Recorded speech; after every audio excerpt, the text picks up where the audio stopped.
Hi everyone, my name is Karen, this is my channel RatherBeReading, and today I'm bringing to you my February wrap-up.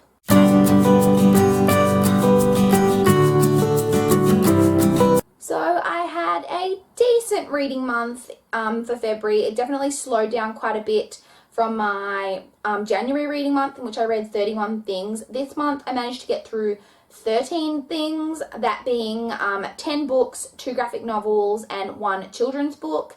So for those of you playing along at home, you may know that I wrapped up 9 things that I read from the 1st through the 15th of February, which means from the 16th through the 29th, I only read an additional 4 things. Like, my reading definitely slowed down in the end half of February. I think I mentioned, I think it was in my 2016 goals video, that my life gets really busy between kind of March and September, and I guess it just picked up earlier this year than I was expecting. I've just gotten really busy, and so that has kind of meant that my reading has slowed down, unfortunately. I am still like getting, 4 books in like 14 days, whatever, isn't too bad, and I'm happy with 13 books overall for the month. So let's just jump into a few more of the statistics for my reading month. So in the month of February, I read a total of 3,746 pages, which averages out to about 129 pages a day. So as I say, that's not too bad at all. Like, reading over 100 pages a day, I am pretty happy with. And if I can maintain that throughout the next few months when I'm really busy, then I'll be pretty happy. Of the 10 actual books that I read, 4 of them were physical books, 3 were audiobooks, and 3 were ebooks. 8 of the 13 books total were from my library, and 5 of them were physical books, but not taking into account audiobooks because I'm not including those in the total. I read 5 from the library and 5 physical books, so that is obviously on par with each other. I would like to kind of try and bring that physical number versus library number up over the next few months, as that was one of my goals for the year, but I am pretty happy with that. The longest book that I read in February was 464 pages, and the shortest book, which was the children's book, was 122 pages. The highest star rating that I gave this month was a 5-star, and the lowest rating that I gave was a 2.5-star, and my average star rating for the month was 3.69, which I believe is a little bit high. I think it was around 3.3 something for January. So overall, in terms of rating, it was a better reading month. So now that we've gone through those statistics, let's jump into the 4 books that I read in the second half of February. The first book that I have to talk about is The Moonstone by Wilkie Collins.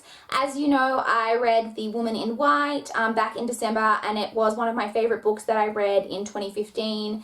And so I had heard that Moonstone was another really popular work by Wilkie Collins, and I really wanted to check it out. And this book basically follows a jewel called the Moonstone, which is gifted to, so basically at the start of the story you follow it, it is kind of stolen during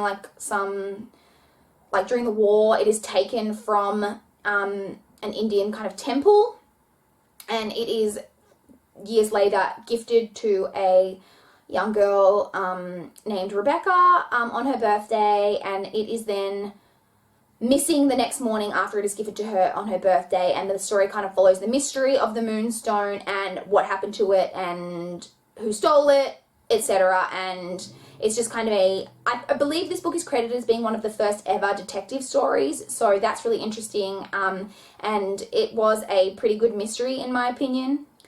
It was definitely slower to get into than The Woman in White, but I did still really enjoy it overall. It was like an enjoyable mystery, and I would recommend checking it out if you like mystery stories and like detective stories, because as I mentioned, this is credited as being one of the first ever detective stories. And overall, I gave this 4 stars.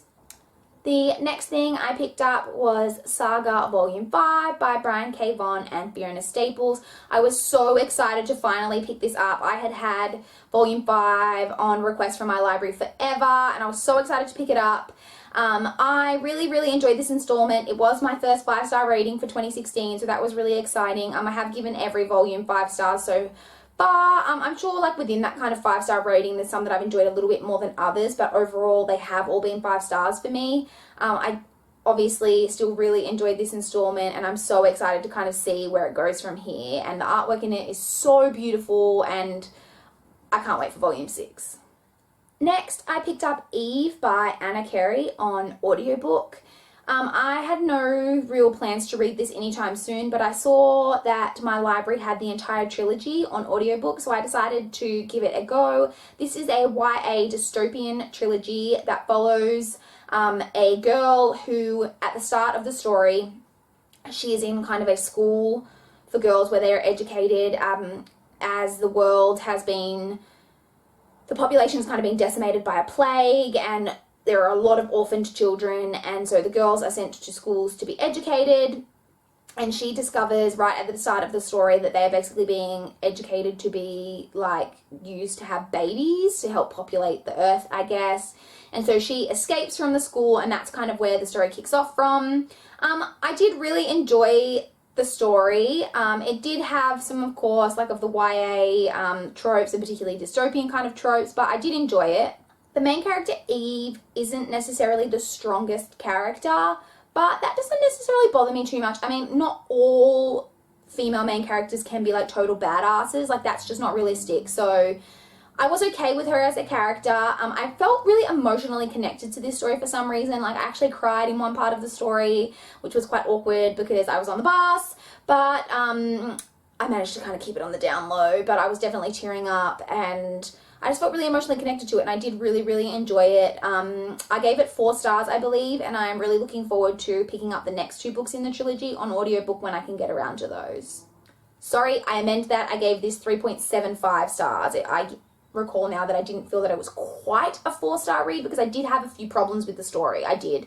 But I did still really enjoy it, so 3.75 stars is what I rated this one. And the final book that I picked up in February was A Stranger's House by Claire Chase. This is a book that I was approved for on NetGalley, so thank you to NetGalley and the publishers for approving me to read this one.